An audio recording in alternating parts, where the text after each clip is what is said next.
ఓ తాత, కొబ్బరి చూస్తున్నావు, కొబ్బరి కావాలనా? సరే తీసుకో. ఆ.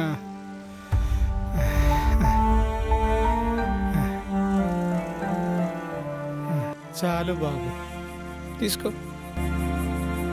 ఇంకో 2 వేయాలనా? చాలు.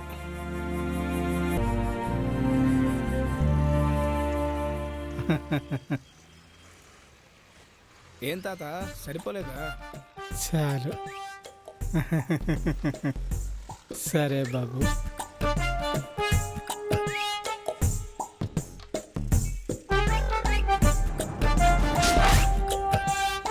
సరే బాబు, ఉంటాను. సరే తాత. సల్లంగా బతుకు, నిండా నూరేళ్ళు.